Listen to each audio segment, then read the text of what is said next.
umaapoy na. Aba, si Pogi ang naging tagahakot ng dahon. Sobrang ang feeling ko, wala akong masyadong nagawa dun. Kasi nga parang nandun lang ako, medyo hipan-hipan lang na nagpalala pa yata. So, minsan, ano na lang, ang ginagawa ko na lang, konti binabalance ko yung fire kasi minsan nagiging one-sided. Kumukuha ko ng apoy doon, then lilipat ko sa kabila. Naku, namamatay ang apoy ninyo. Ubus na ang posporo. Feeling ko talagang hopeless na talaga yun. Kasi sa amin, sabi ko, o sino nakakalam sa inyo? Sino ba nag-Boy Scout sa inyo? Na kaya nyo ba pasindi ng ganyan tsaka maluto ng 15 minutes? Kasi hindi naman sila nagsasalita. So, walang may alam. Niyaya na ni Malvin mag-side challenge sila. Okay boys, sabay-sabay dapat sa ihip eroplano. Pero di makuha ng iba. Ulit! Lakasan! Lakasan! Good! Good! Go! Go! Go! Go! Alright! Sige.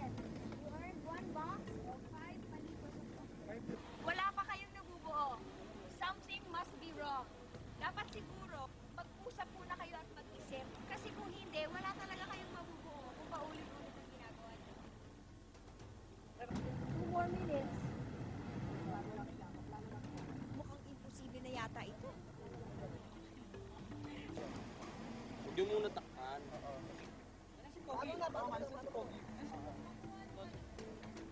Ayan, medyo malaki na apoy. Ginagawa ko, nagsisiga ako. Pag naubusan kami ng gas sa bahay, ginagawa ko. Alam ko talaga, tsaka pag makakit kami ng bundok, ginagawa ko. Kanya-kanya. Kaya tuloy, pag tuturuan ko sila, hindi ko na maturo yung sabi ko ganito, baka sabihin nila na magaling ako, di ba? Aba, nagawa na rin sa wakas. Nag-fail kayo dun sa 15 minutes na time na binigay ko sa inyo. Pero at least, 5 minutes na ang difference, napaamoy nyo na at ngayon naglalaro na kayo. Ano nangyari? Para kasi siksikan at saka nag-aagawan ng ano eh. First time pa lang namin ginawa to. Pero ngayon, anong ginawa ninyo? Bakit ganitong nangyari?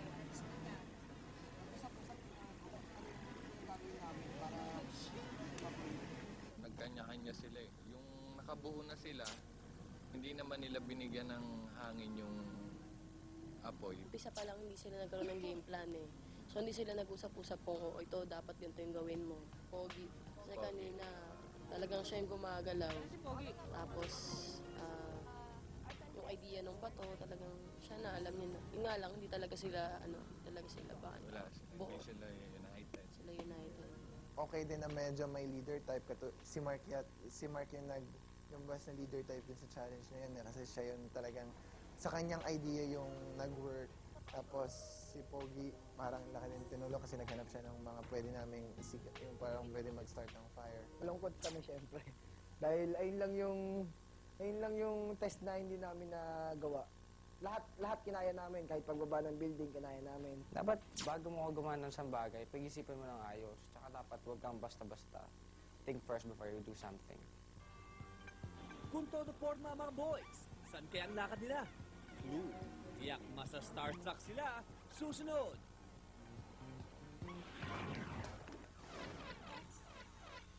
Gusto mo bang manalo ng 50,000 pesos? Sali na sa Extra Texters Challenge! Sinong tatanghaling summa cum laude sa Guwapo Academy? A. Malvin. B. Pogi. C. Robin. D. Mark. E. JR. To answer, text extra, space, letra ng sagot mo, at isend sa 4627 o 2364.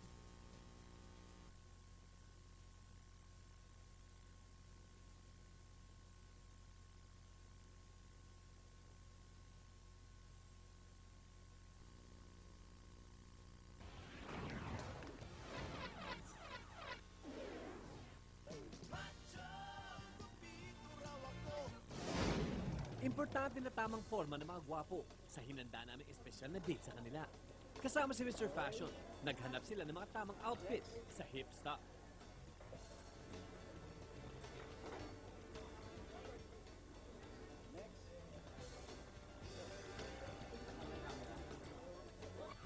At ang accessories nila, gaya ng mga belt at relo, sa fab shop nila kinuha.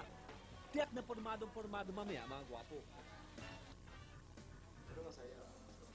Kung todo papogi naman ng mga boys, maski di nila alam kung saan sila pupunta. Agawan sa salamin ng mga gwapo.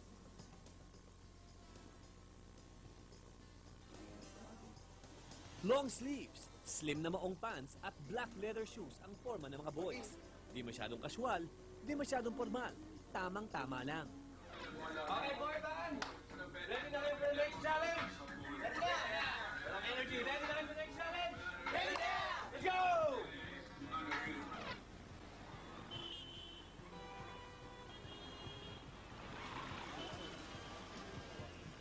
Sa Manila Yacht Club ang destinasyon ng mga gwapo.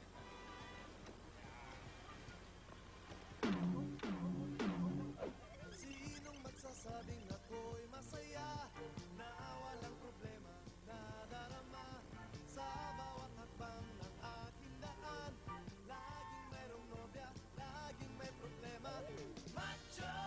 Kupito raw ako, ngunit isip ko na may gulong-gulo. Macho! Kupito raw ako, di nagigiliwan dahil may pangalan.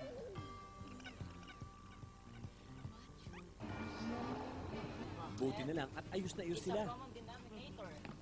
Di nila alam na may matinding sorpresa kami para sa kanila na talaga namang matutuwa sila. Akala nila silang 5 lang ang sasakay sa yate. Boys, Family ng spider. are we enjoying the yacht? Yes. Mas masarap siguro kung umaandal siya, no? Paikot tayo ng bay. Okay, magbubulatan muna tayo. Huwag niyo muna bubuksan. Okay. Huwag niyo muna bubuksan, ha? Okay? Tago sa pocket. Sa pocket, basta tago sa pocket. Oh, ready na kayo? Harap muna tayo. Pinatingin muna namin sila sa malayo para mas magandang sorpresa. At aba, nag-ala boy band pa ang mga ito na may stulang na sa MTV. What my life would be holding you close to me. Will I ever see you smiling back at me? Oh yeah. Di nila alam, padating na ang kanilang sorpresa.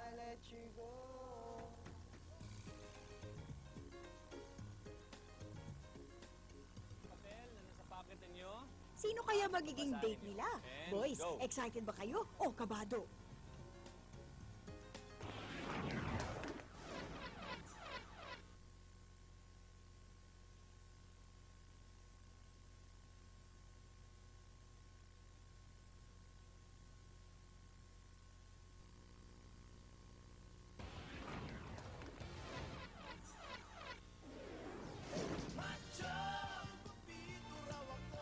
Ngunit isip ko na may gulong-gulo.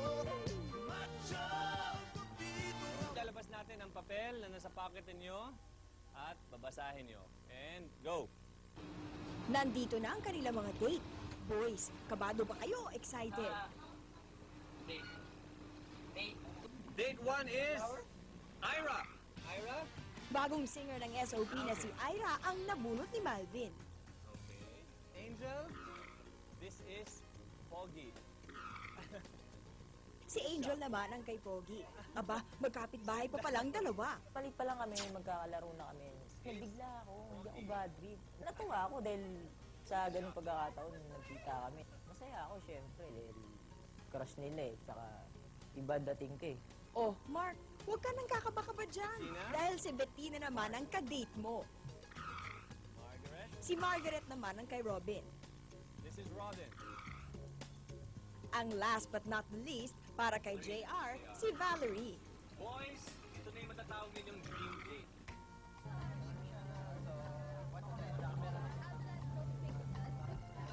Siyempre, nag-lunch date muna sila. Mukhang kabado ang mga boys nung una, pero heto't nagkakwentuhan na rin sila. Si Mark talagang kinuwento pa kay Bettina ang kanyang pagka-shy guy. Kaya talaga ako. Promise sa'yo talaga personality ko. Shy ako. Sina Malvin naman mukhang hindi masyadong kumain dahil mas nag-enjoy sa pakikipagkwentuhan kay Ira.